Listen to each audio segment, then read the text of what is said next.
بسم اللہ الرحمن الرحیم نحمدہ ونصلی علی رسولہ الکریم اما بعد فاعوذ باللہ من الشیطان الرجیم بسم اللہ الرحمن الرحیم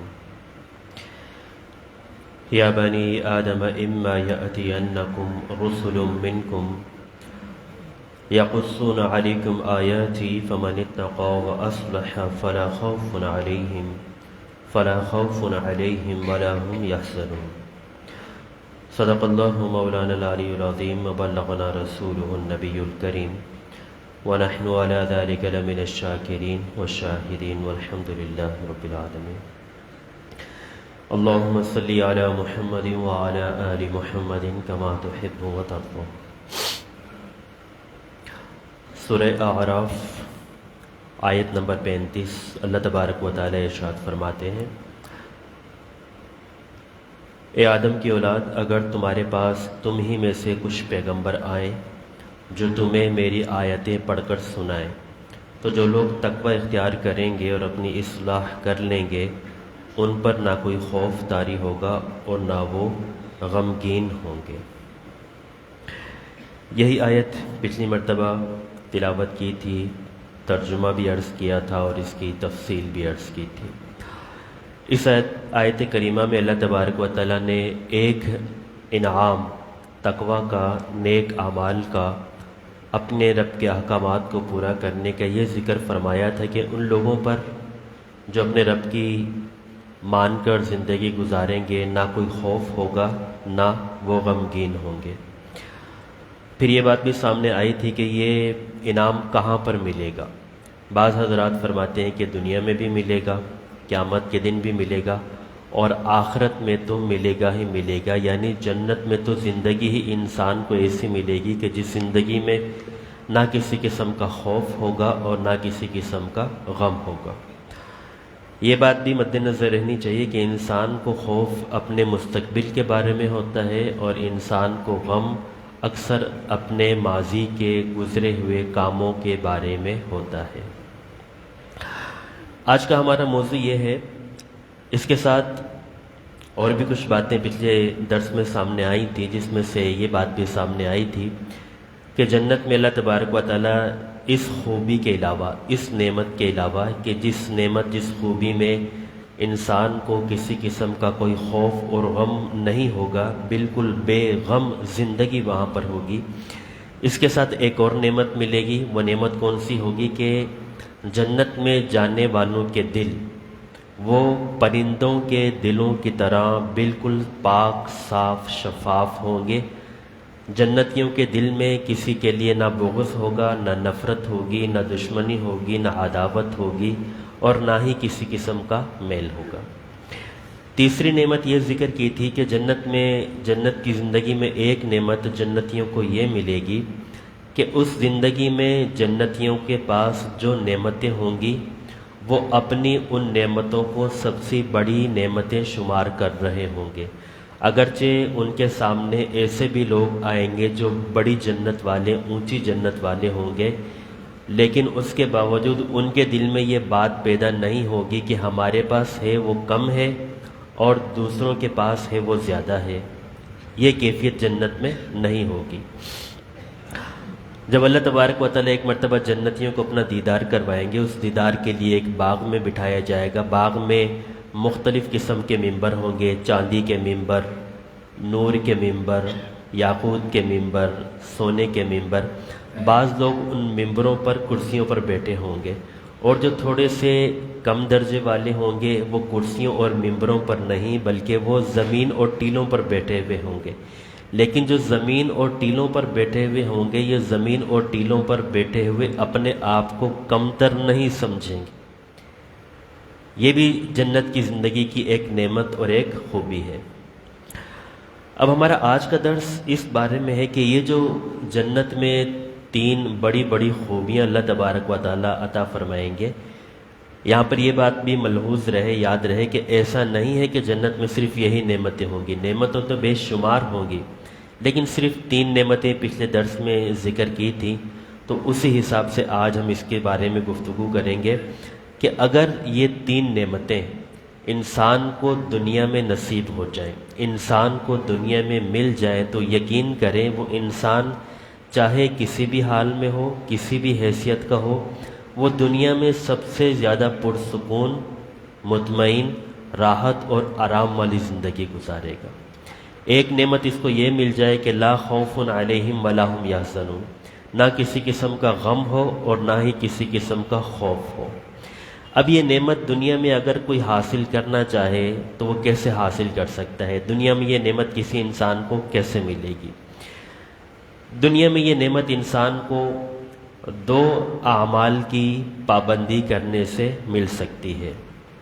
نمبر ایک، انسان کا اپنے رب، اپنے اللہ پر توکل، بھروسہ، اعتماد زیادہ سے زیادہ بڑھ جائے۔ انسان کا جتنا توکل، اعتماد، بھروسہ اپنے رب پر بڑھتا رہے گا، یہ اپنے مستقبل کے اندیشوں اور خدشات سے اتنا ہی بے فکر ہوتا جائے گا۔ اور جس انسان کا جتنا اپنے رب پر بھروسہ، توکل، اعتماد کم ہوگا، یہ اپنی زندگی میں، دنیا کی زندگی میں اپنے مستقبل کے اندیشوں، خدشات میں گھرا رہے گا، بہت زیادہ ان کے بارے میں فکر مند رہے گا۔ تو ہر مسلمان کو ہمیں اس بات کی کوشش کرنی چاہیے کہ ہمارا اپنے رب پر زیادہ سے زیادہ توکل بڑھتا رہے۔ وَمَن يَتَّقِ اللَّهَ يَجْعَل لَّهُ مَخْرَجًا، اللہ کریم ایک جگہ ارشاد فرماتے ہیں کہ جو کوئی اپنے رب کا تقوی اختیار کرتا ہے، اللہ تبارک و تعالیٰ اس کے لیے ہر ضیق، ہر پریشانی میں سے راستہ نکالتے ہیں۔ وَيَرْزُقْهُ مِنْ حَيْثُ لَا يَحْتَسِبُ، اس تقوی اختیار کرنے والے کو ایسی جگہ سے رزق دیا جاتا ہے جہاں سے اس کا گمان بھی نہیں ہوتا۔ وَمَن يَتَوَكَّلْ عَلَى اللَّهِ فَهُوَ حَسْبُهُ، اور جو کوئی اپنے رب پر مکمل توکل، اعتماد، بھروسہ کر لیتا ہے، اللہ تبارک و تعالیٰ اس کے لیے کافی ہو جاتے ہیں، اللہ تبارک و تعالیٰ اس کے کاموں کو بنا دیتے ہیں۔ نبی اکرم صلی اللہ علیہ وسلم نے ایک مرتبہ ارشاد فرمایا، لو انکم تتوکلون علی اللہ حق توکلہ لرزقکم کما یرزق الطیر تغدو خماسا وتروح بطانا، اگر تم لوگ جس طرح پرندے اپنے رب پر توکل کرتے ہیں، تم بھی پرندوں کی طرح کا توکل کرنے لگ جاؤ، تو جیسے تمہارا رب پرندوں کو کھلاتا ہے تمہیں بھی کھلائے گا۔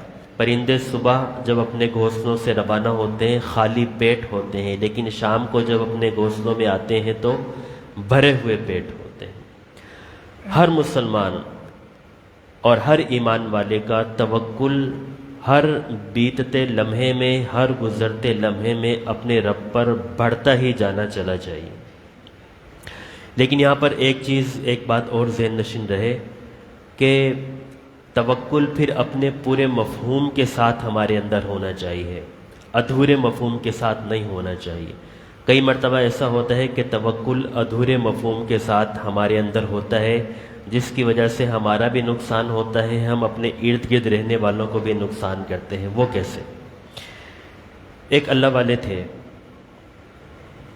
ان کے ایک شاگرد تجارت کیا کرتے تھے۔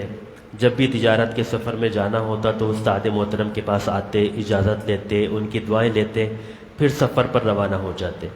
پرانے وقتوں کی بات تھی، اس وقت تجارت کے سفر میں بعض مرتبہ 4 مہینے، 6 مہینے، 8 مہینے لگ جایا کرتے تھے۔ وہ شاگرد محترم آئے، استاد محترم سے اجازت لی اور تجارت کے سفر پر روانہ ہوئے۔ ابھی کچھ ہی دن گزرے سے 20-25 دن استاد محترم نے دیکھا کہ وہ جو شاگرد تجارت کے سفر پر گئے ہیں وہ اسی شہر میں 20-25 دن کے بعد ان کو نظر آئے، سلام دعا ہوئی۔ استاد پوچھتے ہیں کہ آپ تو سفر پر گئے تھے اور سفر میں 4-6 مہینے لگ جایا کرتے ہیں، آپ 20-25 دن کے بعد واپس آ گئے، خیریت ہے؟ تو شاگرد محترم کہنے لگے کہ حضرت جی، راستے میں جب میں سفر میں تھا ایک عجیب و غریب واقعہ پیش آیا، اس عجیب و غریب واقعے نے میرے ذہن کو تبدیل کر دیا اور میں واپس آ گیا۔ استاد پوچھتے ہیں کہ آپ نے اپنے اس سفر میں وہ عجیب و غریب کیا واقعہ دیکھا؟ شاگرد بتاتے ہیں کہ جب میں سفر میں تھا تو میں ایک جگہ آرام کے لیے لیٹا، ایک درخت کے نیچے اپنے قافلے کے ساتھ، تو میں نے دیکھا کہ ایک پرندہ آتا ہے اور اس درخت پر ایک گھونسلہ ہے، اس گھونسلے میں ایک اور پرندہ ہے، اس کے منہ میں کچھ ڈالتا ہے، پھر واپس چلا جاتا ہے۔ پھر کچھ وقت کے بعد وہ پرندہ آتا ہے منہ میں کچھ لے کر، وہ جو درخت میں پرندہ ہے گھونسلے میں، اس کے منہ میں ڈالتا ہے، پھر واپس چلا جاتا ہے۔ تو جب میں نے تین چار مرتبہ اس چیز کو دیکھا تو میں نے دل میں سوچا یہ کیا معاملہ ہے؟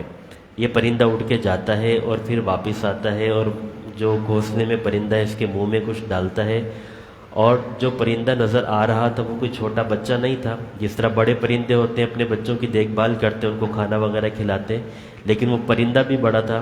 تو وہ کہتے ہیں کہ میں نے سوچا اس معاملے کی کھوج لگائی جائے کہ معاملہ کیا ہے۔ میں جب درخت کے اوپر چڑھا تو میں نے دیکھا وہ جو پرندہ جو گھونسلے میں موجود تھا یا تو نابینا تھا یا پھر معذور تھا، اڑ نہیں سکتا تھا۔ تو اللہ تبارک و تعالیٰ نے اس معذور نابینا پرندے کے لیے کسی اور کو مقرر کر دیا۔ اب وہ پتہ نہیں اس کی ماں تھی یا جو بھی تھا، وہ اپنا بھی دانہ چگتا اور اس پرندے کے لیے بھی دانہ لے کر آتا اور اس کے منہ میں لا کے ڈالتا۔ تو جب میں نے اس واقعے کو دیکھا تو میں نے دل میں سوچا کہ اللہ تبارک و تعالیٰ تو اس طریقے سے پرندوں کو نہیں بھولتے، ان کے لیے اللہ تبارک و تعالیٰ کس طریقے سے رزق کا بندوبست کرتے ہیں، تو اللہ تبارک و تعالیٰ مجھے کیسے بھول جائیں گے اور میرے لیے ایسا بندوبست کیوں نہیں کریں گے۔ اب یہ شاگرد نے استاد کو اپنا واقعہ سنایا۔ جب استاد محترم نے یہ واقعہ سنا تو استاد محترم کہنے لگے سبحان اللہ، کیا ہی آپ نے ایمان افروز واقعہ سنایا، لیکن یہاں پر آپ سے ایک غلطی ہو گئی۔ غلطی یہ ہوئی کہ آپ نے اللہ رب العزت پر توکل تو سیکھ لیا ایک پرندے کے ذریعے سے، لیکن آپ نے ادھورا توکل سیکھا، اور ادھورا توکل آپ نے یہ سیکھا کہ آپ نے معذوروں اور مجبوروں والا توکل سیکھا۔ وہ جو پرندہ تھا معذور یا نابینا، اس کے منہ میں جو دوسرا پرندہ لا کے دانہ ڈال رہا تھا، تو وہ جو دوسرا تھا وہ بھی تو کچھ محنت کر رہا تھا نا۔ آپ نے اس دوسرے والے کو نہیں دیکھا، آپ نے صرف اس معذور پرندے کو دیکھا جو بیٹھ کے کھا رہا تھا۔ تو آپ نے معذوروں اور مجبوروں والے توکل کو پسند کیا، اس پرندے والے توکل کو پسند نہیں کیا۔ تو امید ہے کہ اس واقعے سے بات کچھ نہ کچھ سمجھ میں آئے گی۔ توکل کا مطلب معذور بننا نہیں، توکل کا مطلب مجبور بننا نہیں کہ بس اب میں بیٹھ گیا ہوں، کچھ آسمان سے گرے گا یا کچھ میرے گھر پر آ جائے گا، یا پڑوسی دیگ بنا رہے ہیں آدھی دیگ میرے گھر پر آ جائے گی، یا میرا فلاں بھائی جو ہے فیکٹریوں والا ہے، یا فلاں میرا دوست کام کرنے والا ہے، مجھ پہ کھانے پینے کو مل جائے گا۔ تو مختصر یہ کہ توکل کا پورا مفہوم ہمارے ذہن میں ہونا چاہیے، یہ نہیں کہ صرف ادھورا مفہوم یا پھر مجبوروں والا توکل ہم اس چیز کو پسند کر لیں۔ تو توکل اللہ رب العزت پہ اعتماد اور بھروسے کا نام ہے، لیکن اس کا مطلب یہ نہیں کہ آدمی محنت یا کسی بھی قسم کا کام نہ کرے۔ اس کا یہ مطلب کیوں نہیں؟ اس کا یہ مطلب اس لیے نہیں کہ ہمیں اللہ کے نبی صلی اللہ علیہ وسلم کی زندگی، ہمیں صحابہ کرام رضوان اللہ علیہم اجمعین کی زندگی ہمیں ایسی ملتی ہے کہ صرف وہ ہاتھ پہ ہاتھ رکھ کے نہیں بیٹھا کرتے تھے۔ اگر دین کا کوئی کام ہوتا اس کے لیے بھی محنت، اور اگر دنیا کے لیے کوئی کام ہوتا تو اس کے لیے بھی تجارت یا جو بھی صورت ہوتی۔ قرآن کریم میں ہی اللہ تبارک و تعالیٰ نے بتایا کہ رجال لا تلہیہم تجارت ولا بیع عن ذکر اللہ، صحابہ ایسے مرد ہیں، ایسے لوگ ہیں کہ تجارت، خرید و فروخت ان کو اللہ تعالیٰ کے ذکر سے نہیں روکتی، ان کو نماز سے نہیں روکتی، ان کو زکوٰۃ سے نہیں روکتی، یعنی وہ تجارت بھی کرتے ہیں، دنیا کے کام کاج بھی کرتے ہیں۔ بہرحال مختصر یہ کہ صرف معذوروں اور مجبوروں والا توکل نہیں ہونا چاہیے۔ ایک چیز تو ہو گئی ہے۔ دوسری چیز، جو دنیا میں یہ زندگی ہم حاصل کر سکتے ہیں لا خوف علیہم ولا ہم یحزنون والی، کہ نہ غم ہو نہ خوف، اس کے لیے ہمیں اختیار کرنا پڑے گا صبر۔ صبر ایک ایسی صفت ہے کہ جس کے ذریعے سے انسان کے گزشتہ زمانے کے، گزرے ہوئے زمانے کے غم کم ہو سکتے ہیں۔ اللہ تبارک و تعالی ارشاد فرماتے ہیں یا ایھا الذین آمنوا یا ایھا الذین آمنوا استعینوا بالصبر والصلاۃ، اے ایمان والو نماز اور صبر کے ذریعے سے اپنے رب کی مدد کو طلب کرو، اپنے رب کی مدد کو مانگو، اپنے رب سے نماز اور صبر کے ذریعے سے مدد کو حاصل کرو۔ صبر ایک ایسی چیز، ایک ایسی صفت ہے جو انسان کے گزشتہ گزرے ہوئے زمانے کے غموں کو کم کرنے کا بہت بڑا ذریعہ ہے، اور پھر یہ اللہ تعالیٰ کا حکم بھی ہے۔ تو توکل اور صبر انسان کو دنیا میں ایسی زندگی نصیب کر سکتے ہیں۔ دوسری صفت کہ ہم دنیا میں رہتے ہوئے جو ہم سے بڑے مالدار ہیں، جن کے پاس ہم سے اچھا گھر، ہم سے اچھی زندگی، ہم سے اچھا مال، ہم سے زیادہ زمینیں یا ہم سے زیادہ مال و دولت ہے، ہم کیسے اس چیز سے بچیں کہ ہمارا دل اس بارے میں بالکل صاف ہو جائے کہ ان کا مال و دولت دیکھ کر ہمارا دل نہ للچائے، نہ ہمارے دل میں حرص پیدا ہو، نہ ہمارے دل میں لالچ پیدا ہو۔ اس کا علاج، اس کا طریقہ اللہ کے نبی صلی اللہ علیہ وسلم کی ایک حدیث میں ہمیں ملتا ہے۔ رسول اللہ صلی اللہ علیہ وسلم نے ارشاد فرمایا، اذا نظر احدکم الی من هو فضل علیہ فی المال والخلق فلینظر الی من هو اسفل منہ۔ جب کبھی تم میں سے کسی کی نظر ایسے شخص پر پڑے جو شخص مال میں مختلف چیزوں میں تم سے زیادہ ہو، تو اس شخص کو چاہیے پھر ایسے شخص کو بھی دیکھ لے جو مال و دولت اور مختلف چیزوں میں اس سے کم ہو۔ جب انسان ایسے شخص کو دیکھتا ہے جو مال و دولت مختلف چیزوں میں اس انسان سے زیادہ ہو، تو پھر دل کے اندر تنگی پیدا ہوتی ہے، حرص، لالچ، مختلف چیزیں پیدا ہوتی ہیں۔ لیکن جب انسان اپنے سے کم والوں کو دیکھتا ہے، ان کو حقیر سمجھنے کی نیت سے نہیں، اس نیت سے کہ ان سے زیادہ اللہ رب العزت نے مجھے دیا ہے، تو جو نعمتیں پھر انسان کے پاس موجود ہوتی ہیں، اس کا شکر اس کے دل میں پیدا ہوتا ہے۔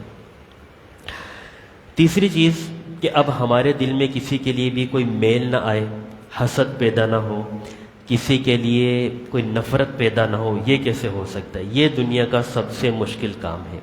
اس لیے جب اس بارے میں ساری میں نے تحقیق کی کہ بھئی وہ کون کون سے اعمال، کون کون سی چیزیں اختیار کرنی پڑیں گی کہ جس سے انسان کے دل میں دنیا میں بھی کسی کے لیے میل، نفرت، بغض، حسد پیدا نہ ہو، تو اس کی ایک کافی لمبی لسٹ بن گئی۔ مختصر آپ حضرات کو میں سنا دیتا ہوں کہ وہ کون کون سے اعمال ہم اختیار کر سکتے ہیں، کریں تو کسی بھی مسلمان کے لیے ہمارے دل میں میل کچیل وغیرہ نہیں آئے گی۔ ان اعمال میں سے پہلی چیز ہے تقدیر پر ایمان لے کر آنا، اور اس کے ساتھ بدگمانی سے بچنا، فضول بحث اور تکرار سے بچنا، کسی کی جاسوسی کرنے سے بچنا، کسی کی برائیوں میں ٹوہ لگنے سے بچنا کہ اس کی برائیوں کے پیچھے پڑنا، اور کسی کی برائیوں کو پھیلانے سے بچنا۔ اگر کسی مسلمان بھائی کی برائی کسی وقت نظر آ جائے تو اس کی کوئی تعویل کرنا۔ تعویل سمجھتے ہیں؟ مثلا آپ نے نماز پڑھی، آپ نے پیچھے دیکھا ایک کوئی نمازی ہیں جو ہر نماز میں چوتھی صف میں ہوتے ہیں، ہر نماز میں آخری صف میں ہوتے ہیں۔ آپ کے دل کے اندر یہ بات آئی، یار یہ تو پابندی نہیں ہے، ہمیشہ آخر میں آتا ہے، ہمیشہ نماز کے آخر میں آتا ہے۔ اب جب یہ برائی آپ کے سامنے، آپ کے دل میں آئی، اب اس کی ایک اچھی تعویل کرنی چاہیے۔ ہو سکتا ہے ان کی طبیعت خراب ہو، ان کا پیٹ خراب رہتا ہو، ان کے ساتھ جسمانی مسائل ہوں، ان کے گھر کے اندر کچھ مسائل ہوں جس کی وجہ سے مسجد میں آنے میں دیر ہو جاتی ہو۔ اسے کہتے ہیں اچھی تعویل کرنا۔ اگر کسی مسلمان کی کوئی برائی سامنے آئے تو ہمیں چاہیے کہ فوراً ذہن میں اس کی اچھی تعویل کرے۔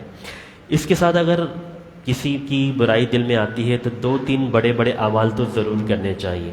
نمبر 1، اگر اللہ پاک نے آپ کو توفیق دی ہے تو اس کو کوئی ہدیہ دیں، تحفہ دیں، اگرچہ بالکل ہلکے درجے کا ہی کیوں نہ ہو۔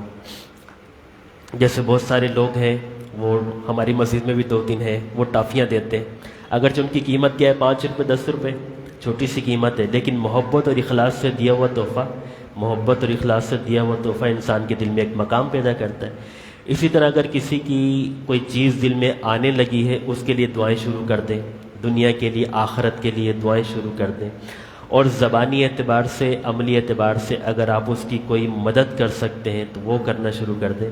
تو یہ 10 12 15 چیزیں ہیں جس کو اختیار کر کے ہم دنیا میں بھی کسی مسلمان کی بغض، حسد، نفرت اور دل میں میل آنے سے بچ سکتے ہیں۔ اللہ کریم ہم سب کو عطا فرمائے۔ حماس فلسطین کی ایک تنظیم ہے، اس کے سربراہ یحییٰ سنوار، جنہیں 2 مہینے پہلے سربراہ بنایا تھا، 2-3 دن پہلے شہید ہو گئے۔ آج فلسطین کی مزاحمتی تنظیم حماس نے بھی اس کی تصدیق کر دی کہ ہاں وہ شہید ہو چکے ہیں، بہادر لوگ تھے، دنیا سے چلے گئے۔ ہم ان کے لیے مغفرت کی دعا بھی کریں گے اور یہ بھی دعا کریں گے اللہ تبارک و تعالیٰ ان کی قربانیوں کو قبول فرمائے۔ الحمدللہ رب العالمین والعاقبۃ للمتقین والصلاۃ والسلام علی رسولہ الکریم وعلی آلہ واصحابہ اجمعین۔ یا ذا الجلال والاکرام یا ارحم الراحمین، ہمارے دلوں کو پاک صاف فرما دے، کسی مسلمان کا کوئی میل، نفرت، حسد، بغض، عداوت کچھ بھی ہمارے دل میں نہ ہو۔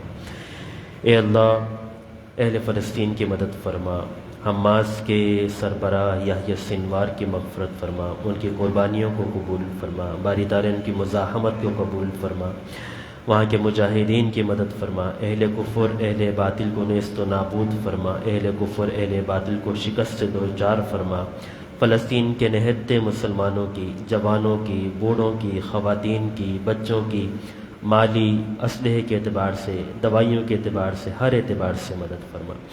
صلی اللہ تعالی علی خیر خلقہ محمد وعلی آلہ وصحبہ اجمعین برحمتک۔